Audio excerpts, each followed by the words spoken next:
사랑하는 성도 여러분, 명절 잘 보내셨는지요? 주님의 이름으로 사랑하는 성도님들의 한 해가 하나님의 은혜로 가득하시길 축원합니다. 요한복음 6장 41절부터 59절은 현실의 눈과 믿음의 눈 사이의 간격을 정면으로 우리에게 보여주고 있습니다. 유대인들이 예수님의 말씀에 막힌 지점은 단순합니다. 저 사람이 누구인지 아는데, 우리가 부모도 아는데, 우리가 같이 사는 동네도 아는데, 그들에게 예수님은 익숙한 사람이었습니다. 그런데도 예수님은 말씀하십니다. 나는 하늘에서 내려온 떡이다.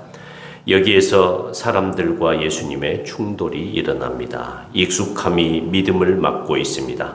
아는 것이 오히려 그들의 마음의 문을 닫습니다. 그러나 우리는 그들을 쉽게 비웃긴 어렵습니다. 우리도 똑같이 묻기 때문입니다. 아니, 말씀이 현실로 설명이 되나? 검증이 되나? 내 상식에 맞나?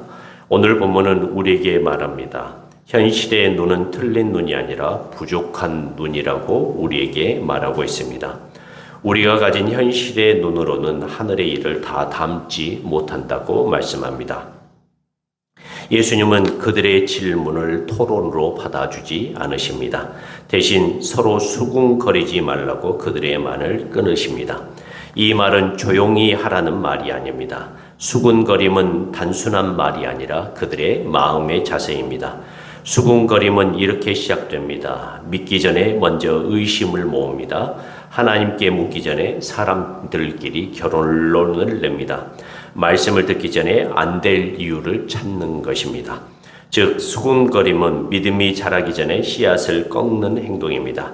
그들은 예수님을 검증하는 것 같지만 사실은 그들의 다친 마음을 정당화하고 있는 것입니다. 예수님은 이들이 가지고 있는 의구심, 수군거림에 대해서 아버지께 듣고 배운 사람마다 내게로 오느니라고 대답하십니다. 이 말씀의 핵심은 이것입니다. 예수님을 믿는 일은 지식의 승리가 아니라 배움의 사건입니다. 정보가 아니라 계시를 듣는 마음입니다. 여기서 듣고 배운다는 것은 단순한 공부가 아닙니다. 하나님이 열어주시는 방식으로 듣는 것입니다. 그래서 예수님은 이어서 말씀하십니다. 아버지께서 이끌지 아니하시면 아무도 내게 올 수 없다. 그러면 결론이 분명해집니다. 현실과 예수님을 믿는 믿음의 간격을 넘는 힘은 내 안에서 나오지 않는다는 것입니다. 아버지의 부르심, 아버지의 가르침이 먼저입니다. 하지만 동시에 책임도 분명합니다. 우리가 하나님의 그 부르심 앞에서 우리가 취해야 할 자세가 있는데요. 세 가지를 말씀드려보자면, 첫째는 설명보다는 경청해야 한다는 것입니다.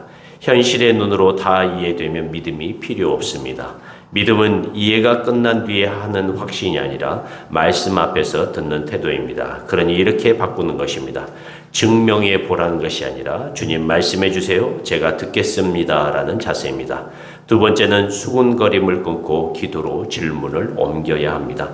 사람들끼리 답을 만들면 믿음은 자라지 않습니다. 질문이 생길수록 해야 될 일은 하나입니다. 우리가 가진 질문을 하나님께 가지고 가는 것입니다. 주님, 제가 막혔습니다. 주님, 제 눈이 현실에만 묶여 있습니다. 주님, 믿음의 눈을 열어주세요라고 기도하는 것입니다. 세 번째로 익숙함을 경계하는 것입니다. 신앙에서 가장 위험한 건 노골적인 반대가 아니라 익숙함입니다. 예수님을 잘 아는 이야기로 만들어버리면 그 순간 예수님은 살아계신 주님이 아니라 내가 정리한 대상이 됩니다. 그러니 매번 새롭게 고백해야 합니다. 주님은 내가 다 아는 분이 아니라 나를 새롭게 하시는 분입니다. 라고 고백해야 합니다. 그렇다면 믿음의 눈은 어떻게 가지는 것일까요? 현실을 뛰어넘는 믿음은 성령께서 말씀을 말씀되게 하실 때 우리에게 자라납니다. 내가 내 논리를 내려놓고 배움의 자리로 들어갈 때 가능합니다. 수군거림 대신 기도로 질문을 옮길 때, 예수님을 설명의 대상으로 두지 않고 먹는 떡으로 받을 때 가능해집니다. 여기서 먹는다는 표현, 마시는다는 표현이 중요합니다. 이 본문에서 예수님은 계속 자신을 먹으라고 마시라고 하십니다. 믿음은 관찰이 아니라 영접이라는 말씀입니다. 거리에서 평가하는 것이 아니라 내 안으로 모시는 것입니다. 오늘 말씀을 정리하자면 이렇습니다. 수군거림을 기도로 바꾸자. 의심이 올라올 때 사람에게 설명을 더 붙이기 전에 먼저 하나님께 이렇게 말하는 것입니다. 아버지, 제가 듣게 해주세요. 예수님께로 오게 이끌어주세요. 현실의 눈을 넘어 믿음의 눈을 주세요. 그때 그 감격이 좁혀집니다. 우리가 다리를 놓는 것이 아니라 하나님이 우리를 이끄시기 때문입니다. 먼저 나의 그분의 방식으로, 나를 그분의 방식으로 믿음의 눈으로 그분을 영접하고 그분께 나의 질문을 옮겨가는 우리가 되길 주님의 이름으로 간절히 축원합니다. 우리의 질문들이 먼저 해결되어지고 우리의 의심의 눈이 거쳐질 때 우리가 진정한 생명의 떡이신 예수님을 믿고 받아들이고 먹고 마시는 그 놀라우신 은혜와 사랑이 우리 안에 임하며 또한 그 믿음의 눈을 가지고 예수님을 영접할 때 마지막 날에 우리를 살리신다고 말씀하신 그 하나님의 말씀이 우리에게 들어오고 우리가 그 믿음대로 살아갈 것을 믿습니다. 오늘 주의 사랑하는 성도들이 하나님의 방식과 하나님의 은혜로 우리의 모든 질문을 기도로 옮겨가서 그분을 믿고 받아들인 놀라운 은혜와 사랑과 경험이 우리에게 있기를 주님의 이름으로 간절히 축원합니다. 기도하겠습니다.